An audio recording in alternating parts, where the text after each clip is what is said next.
How we do this, we are the truest. Got these fangs super sharp, your shit toothless.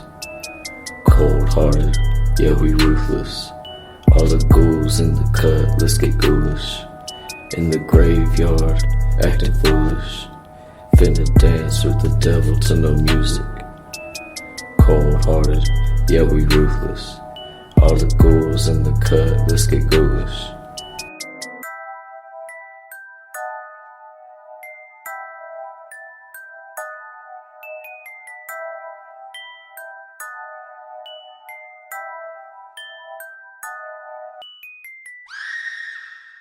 Hello and welcome to a brand new episode of a podcast called called Ghoulish. This is Max Booth, a host, and the squeak in the background was a ferocious dachshund nibbling at a dragon. The dog is named Frank. I don't know what the dragon is named. No one has talked to it. I don't think it speaks any language we know. But that's besides the point, because on today's episode of the podcast, I'm not talking about dragons. So you're just going to have to imagine we're not talking about dragons. On today's episode, I am talking to Amy Williams, who is a production designer for big old Hollywood movies and TV shows. She designed the sets on shows like Crashing, shows like Master of None.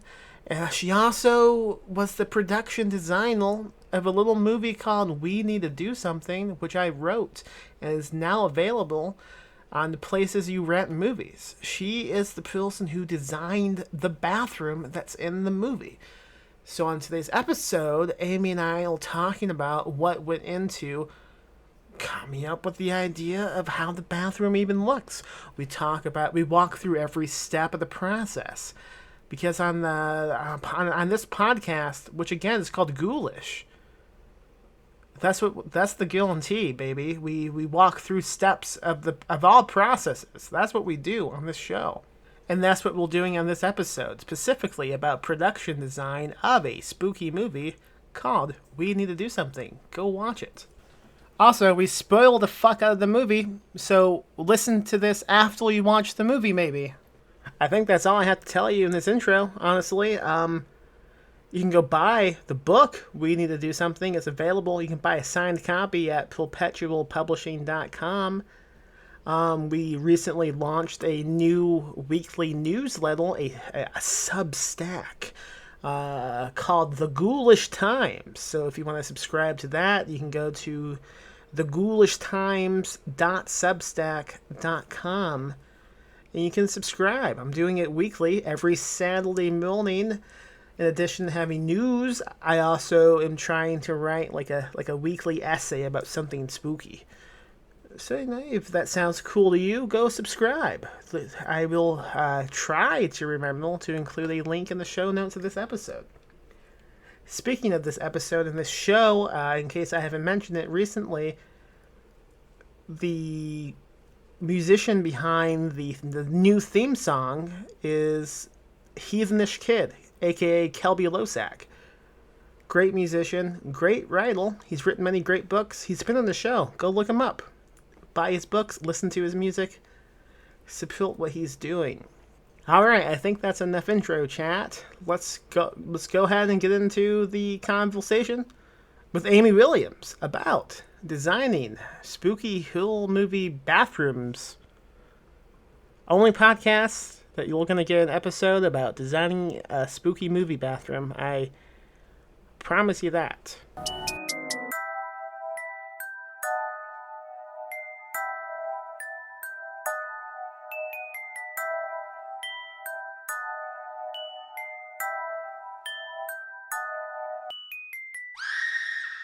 So before we get into the bathroom of We Need to Do Something, I would love to know how you even got started in this business, because it's such a cool occupation, and I don't think people hear enough about it. And I'm really interested to know more about how you got started in it and everything you kind of do with the job title. Yeah, it's actually, it's for me, it's kind of my dream job. I'm really lucky to have discovered it because, like you said, I didn't know it existed when I was in school. Um, and so, yeah, I've kind of always been into the fine arts, and I studied art history in school. And then I moved to New York City to work in the art world, and I did that for a few years, but I kind of found that it just wasn't right. It was like a very pretentious and, sort of stagnant um, experience. And I just wasn't I wasn't involved in any creative. And I think I really missed that. So I took an internship on a film, and, the internship led to, another film.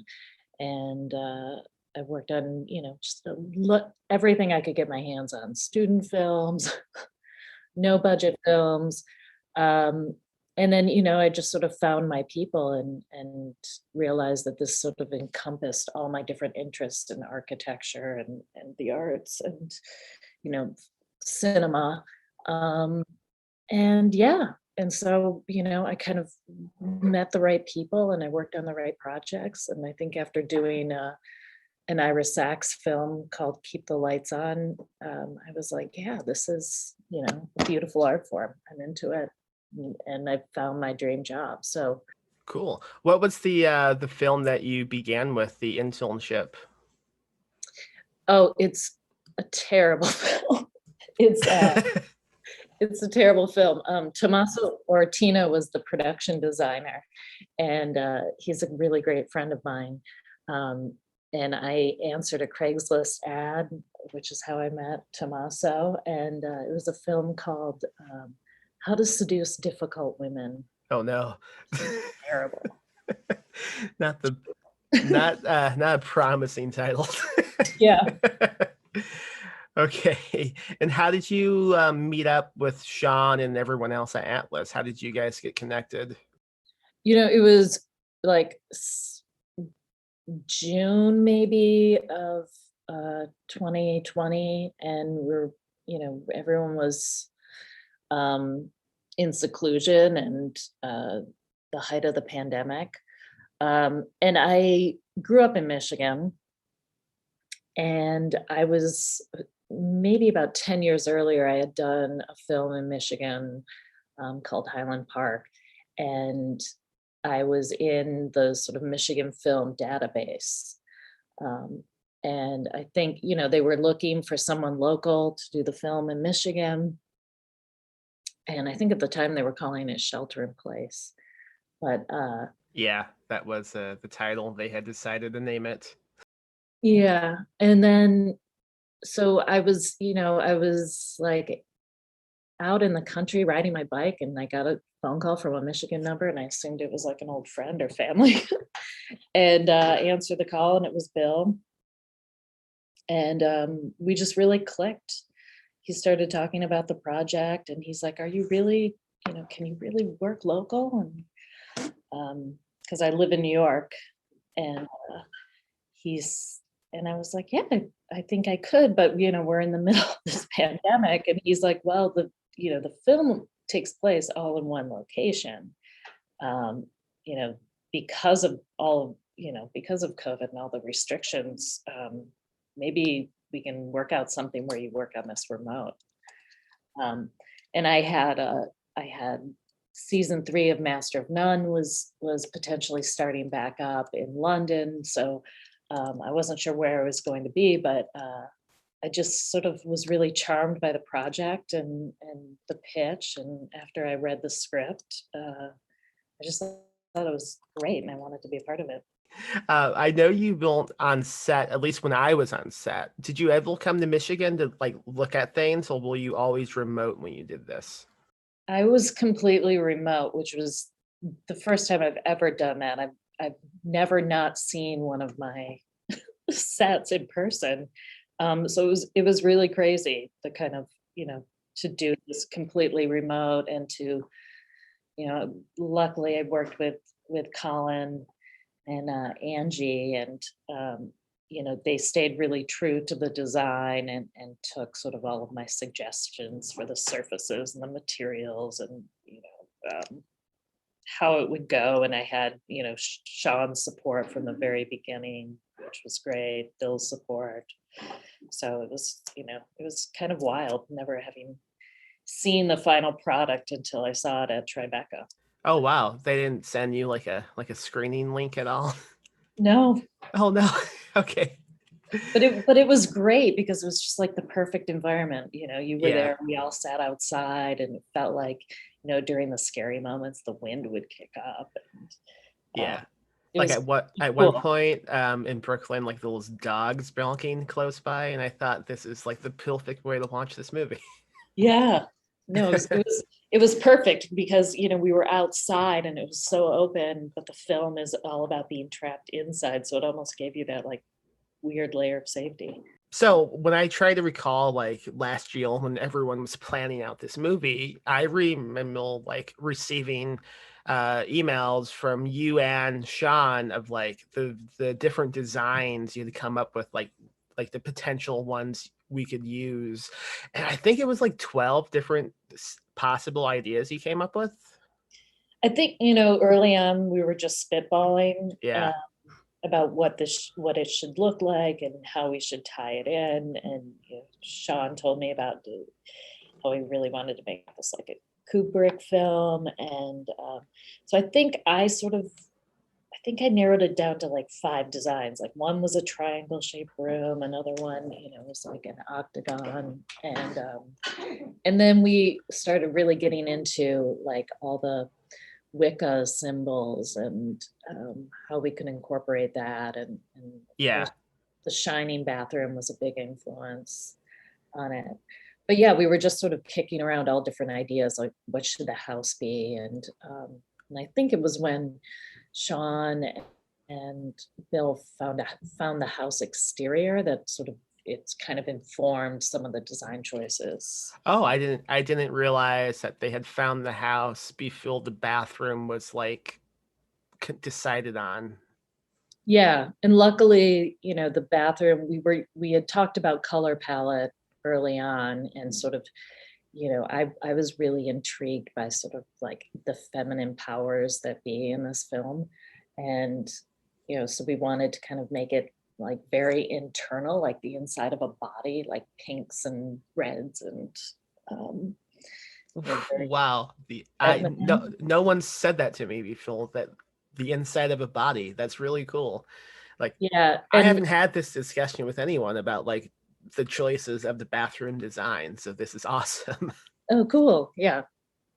So yeah, and it was, because it was the pandemic, we had a lot of, we didn't have a ton of time, but we, could really play with a lot of ideas and inspiration. And, I like the idea of the cross-shaped bathroom. I'm a big fan of The Shining, and, to sort of model that, but make it more feminine, was Yeah. kind of the goal. And then we just got really nerdy about all the pentagrams and, different symbols that we could put in. I definitely want to get into the symbols before we end the podcast, but before we get to that, I guess I'm just curious, like going back a bit more to the beginning when they got you onto the project. Like you read a script that takes place mostly in the bathroom. Like what kind of reaction do you have to that? Like, do you think, how the hell am I gonna am I gonna make this interesting enough for a whole movie? I mean, have you ever designed just like a one location movie before? No, and I think that was part of the draw to the whole project, is like, okay, you're, the limitations are what's going to make this interesting, right? So, uh, you know, it's not a lot of space. It's not, this isn't a rich family, there's not a lot of means. How do we justify a space that we could shoot in and not get, completely bored with, and make a space that provides movement for the actors, so that they have, their own playground to work around. And, I think always the goal was like, we don't want anyone to get bored. Yeah. Um, how do we make this interesting enough and real enough? And making it mid-century kind of justified some of the quirky choices. And it also, we always talked about the mother in the film, sort of, that she maybe found the house and saw the potential within it, but they never had the ability to completely renovate. Oh, that's interesting. Cool. So, they kind of embraced the time capsule of the house, and then, to sort of drive this into the current day, we made some choices to put, like updated bath fixtures and updated products on the counters and stuff like that. So it didn't feel too much like a period film. Right. Yeah. Let's go ahead and get into some of the hidden witchy stuff. I mean, I think we can just talk about it. I can put like a spoilable thing, unless you'd rather it be mostly a secret. No, I'm I haven't heard yet that anyone's kind of discovered or noticed these elements. Yeah, I don't think anyone has. And I'm kind of looking forward to dropping those Easter eggs. So we can really talk about it. Yeah, let's walk through them all. I guess we could begin with the windows. Yes. So the windows, initially in the book and in the script, there's no window. It's a windowless bathroom. Right. And to make, I talked to JP, the DP, and Sean, and I kind of sold them on the idea that we should include some sort of window because, they need light. Basically, you need light to shoot a film. So, what can we do to sort of bring in light but not ruin the entire plot of the story? And the decision, like, okay, what if we use those glass blocks that are really thick and really impossible to break, and they're just narrow enough that a body can't fit through it? Yeah. So we did that, and then just playing around, it was sort of this like cheeky idea. What if we did, 3 sets of 6 windows, with the 666, and that's how that sort of window formation came together. I secretly also believe the filmation in the windows is spelling out my suffix because I am the Thuld, and it looks like 3 eyes to me. So that's my like secret belief. Oh yeah, let's go with it. Okay. I'll say the one hidden Easter egg that I found when I was just like hanging out on set between takes that made me laugh more than it probably should have made me laugh was the soap on the sink, which is witch hazel. Yeah. It was so it was so on the nose to me that I lost my fucking mind. I'm glad, I don't know if it ever made it into the film, but did. Yeah, I remember talking to Angie and going, you should go buy some witch hazel and put that in the bathroom. It's visible only in one scene when the tongue is in the sink kind of pulsating. You can see it to the left. Oh, no wonder I missed it. Yeah. But like I caught it when it was like an exhausting day at the end of a day, and no one else was in the bathroom at the time. So I was just like hanging out, trying not to fall asleep, and I was looking at the sink, and it just caught my eye, and it hit me at the right moment, and I laughed so loud by myself in this empty bathroom. That's awesome. That's good. Yeah. Okay. So what else should we talk about? I mean, I know you have the really cool stuff on the ground of the bathroom, the floor. You can find, the earth symbol is what that represents. There's also a lot of triangles which represent, fire and water and air, sort of in the Wicca symbols, like the little knobs on the doors are triangles, the cabinet doors. Was that a nod to the Atlas symbol or something else? That was a nod to, with the family, we talked a little bit about each of them being a different symbol, you know. Oh, yeah, I meant the triangle knobs. Oh, yeah, yeah, Oh, yeah, yeah. it was Atlas, right? Yeah. Oh, okay. It was Atlas, and also it's, you know, represented, it's a queer symbol. And not only, you know, a witch symbol, Yeah. but I think, you know, I try to work on films with different diverse elements, and you know, I really liked the relationship um, between the two women in it, so I wanted to kind of put those symbols into Cool. it as well.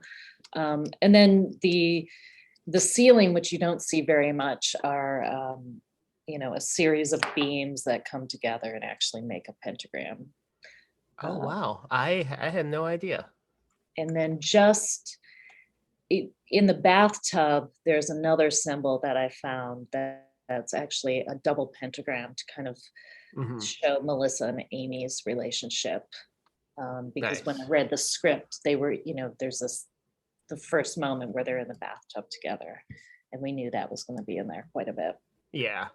I interrupted you a second ago. You were saying how each member of the family represented one of the like sections of the symbol on the floor.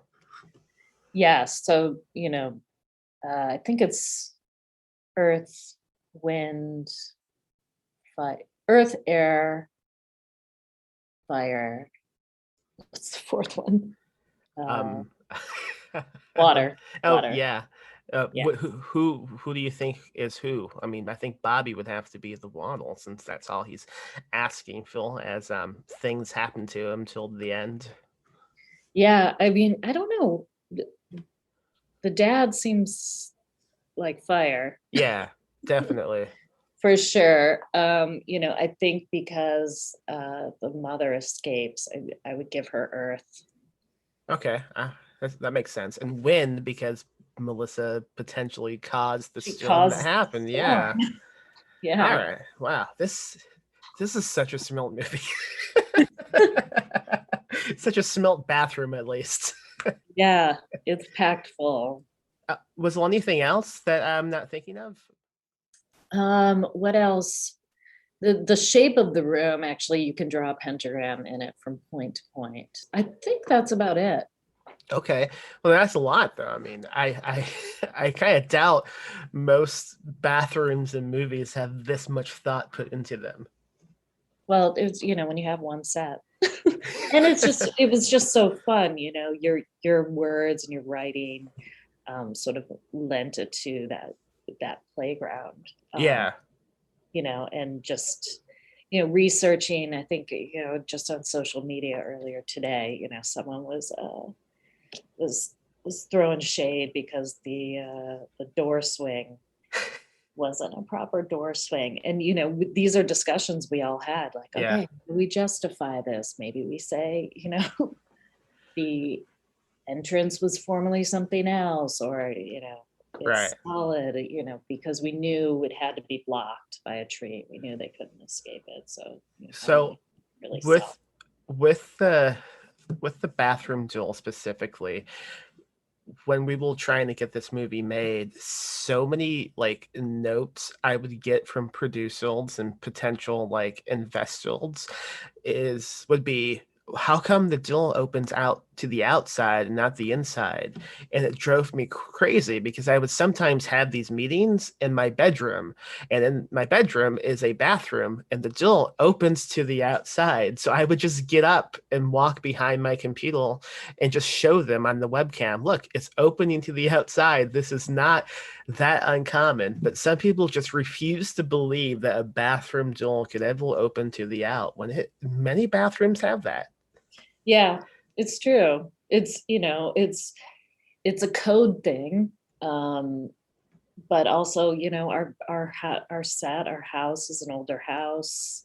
You know, there's lots of justifications Yeah. for it. And I think Sean also was, you know, maybe it was he was pointing out your bathroom, but Yeah.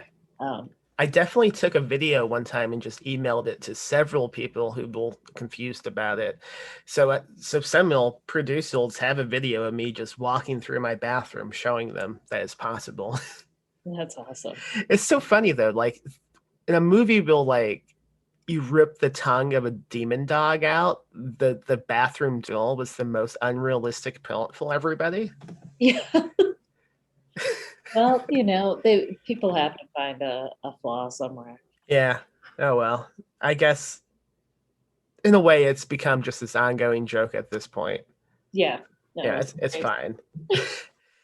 When looking on this movie and also like after the fact, like how do people sometimes react when you said, "Oh yeah, I built the bathroom in the bathroom movie"?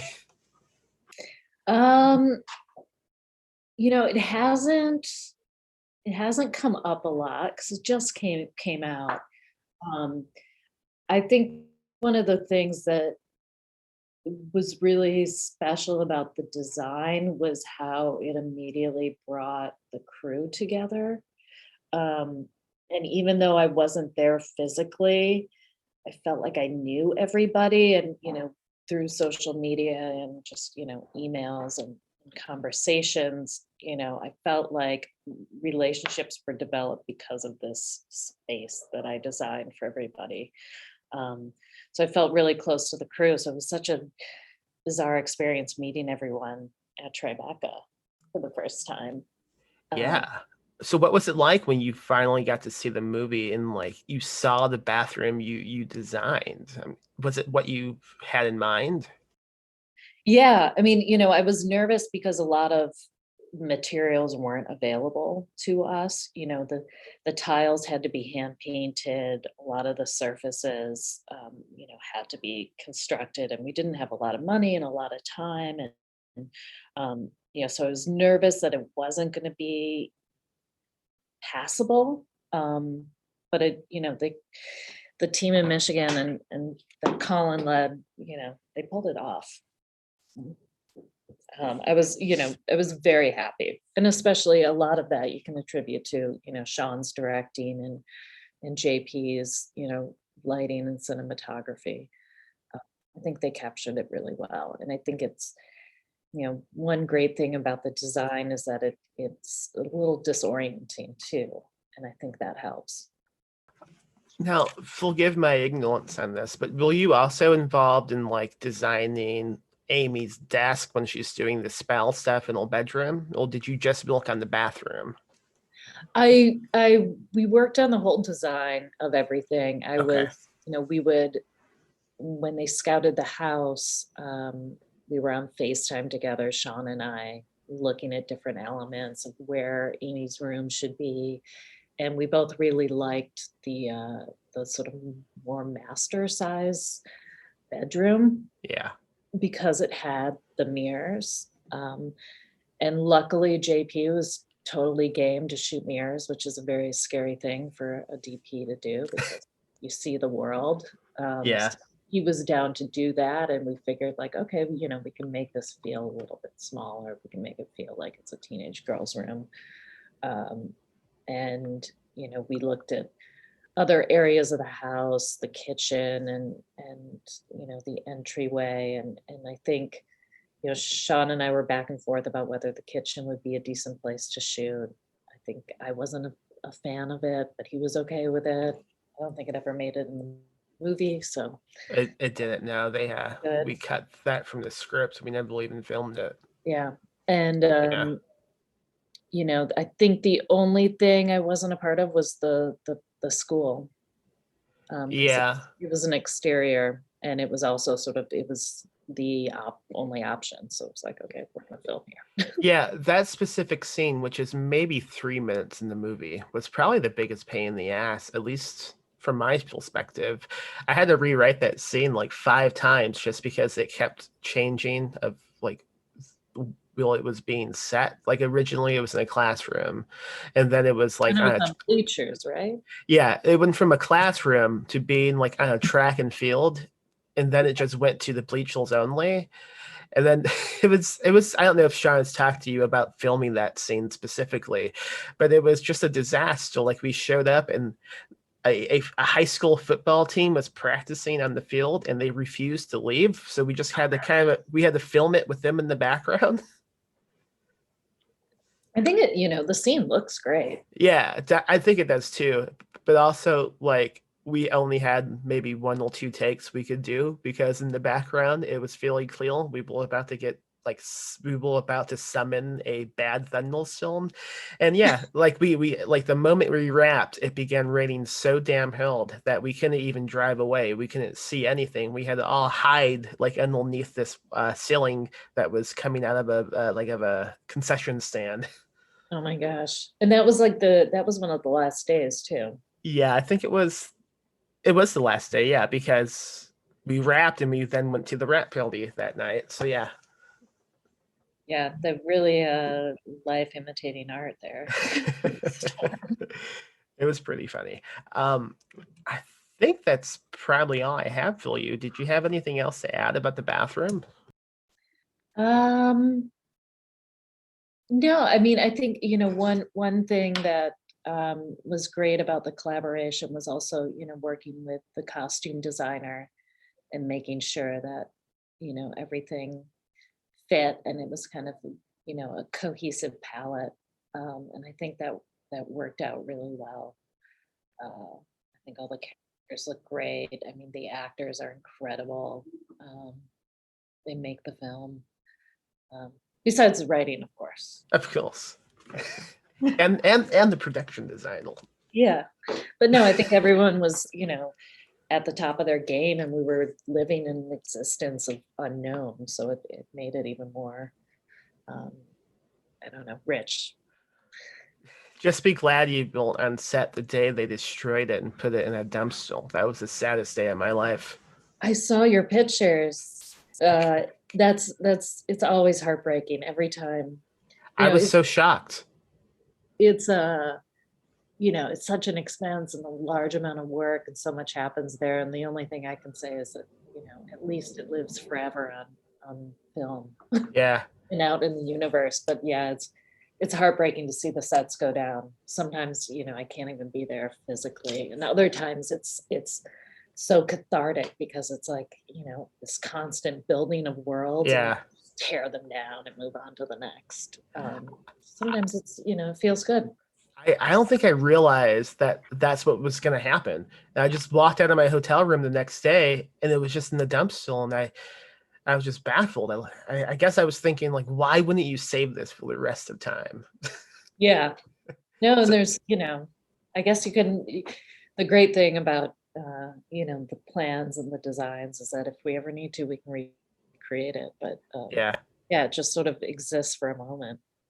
Well, luckily I was smart enough to get my car and just back up against the dumpster, and I just loaded my trunk with pieces of wall. I love that you did that. Sean was really confused. He said, "Why are you doing this?" And I said, "Trust me, I can make a profit off of this in the future." Yeah. Yeah. Like you've got the tokens. Yeah, I desperately wanted to take the tub, but it was just way too heavy, and I had to drive back across the country with it in my really small vehicle. The tub and the toilet, Yeah, sink, to find, I was like dead set on getting those like burgundy, maroon vintage fixtures, and they were so hard to find or they were so expensive. I think we ended up getting the toilet at a architectural salvage place in Ohio, and I think Colin he ended up painting the tub because it needed to be, it needed to accommodate 2 actors. It needed to have enough depth. We needed to be able to cut it in half at one point. yeah. So yeah, that was another thing that was just really hard to source last minute. But I'm really glad we did because I just love those like burgundy fixtures. They're so great. When trying to get those like last minute like this, is it just a bunch of frantic phone calls to anyone who might have that available? Yeah, it's just a lot of research. Yeah. Looking through, looking online, finding the right source. I think a lot of the items we found through like Facebook Marketplace, people renovating their homes and throwing things out. Oh, that's interesting. Cool.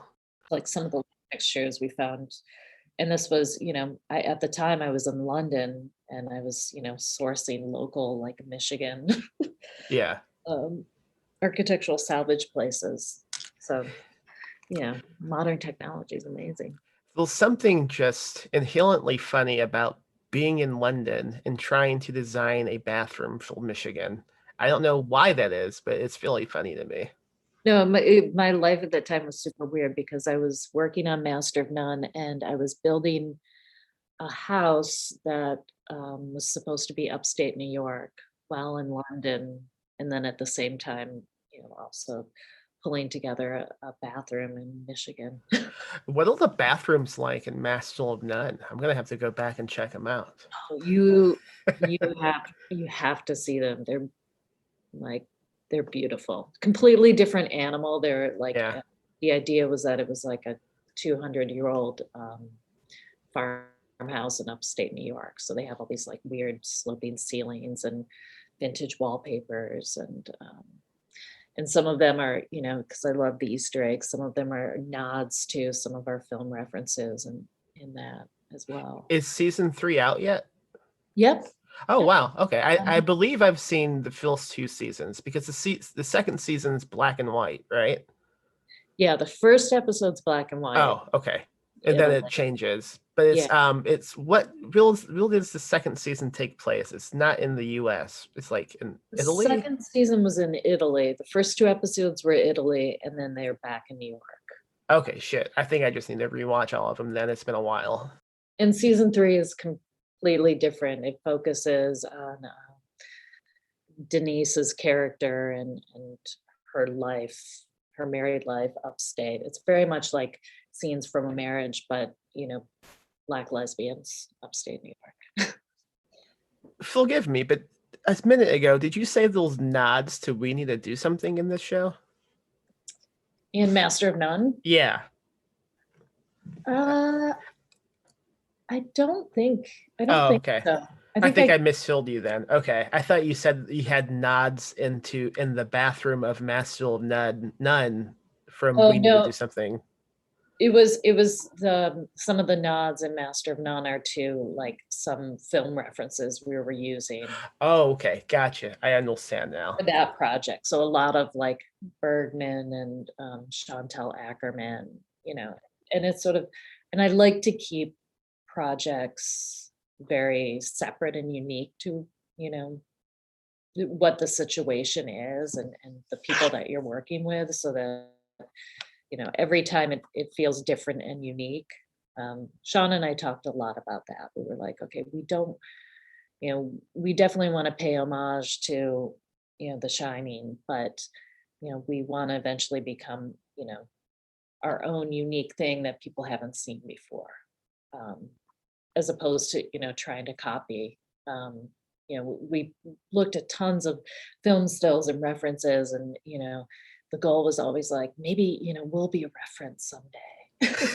That would be pretty cool. I mean, we do have a bathroom that is the inside of a human body, which is the coolest thing I've heard in a long time. I'm so glad you did this episode. One of my favorite things, because I was away, I think when you guys wrapped, that somebody posted a photo of like blood splattered all over the bathroom, and it just made me so happy. I was like, yes, the blood looks amazing. The blood is awesome. One of the funniest things after we destroyed the set. Well, I didn't destroy it. I would have never destroyed it. Some lunatic destroyed it. But after it was gone, the garage where the sound stage was completely empty, except for one small puddle of blood that had stained on the cement, like at the end of the garage, and it was just like a nice little memory of what used to be. Yeah, it'll live forever. Now that stage I'm working with Sean and Hans, they're turning that stage into like a late night set. So what? Yeah, so we just finished the designs. Colin's building it. It's a full like late night set with a podcast area and a band stage. And is this for a movie or are they just launching a late night TV show? I think it's just for their like, their podcasts and their online presence. I didn't know they had online presence. This is new. I guess I don't fully understand what it's for, but it's fun to design. Okay. You'll have to check it out.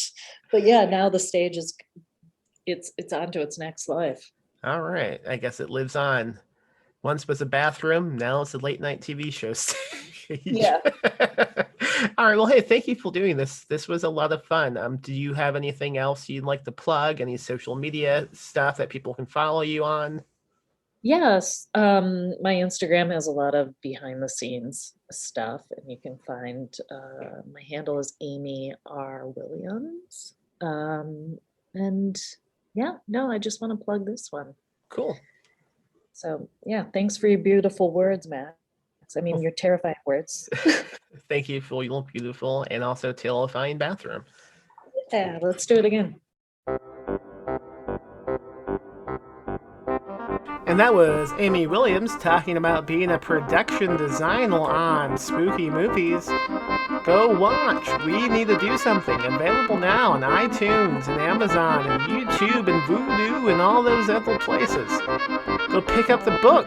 A signed copy is available at perpetualpublishing.com. Support us on Patreon at patreon.com/PMM Publishing and subscribe to that weekly newsletter at theghoulishttimes.substack.com. Check it out. Until the next episode, when I do this all again. Goodbye.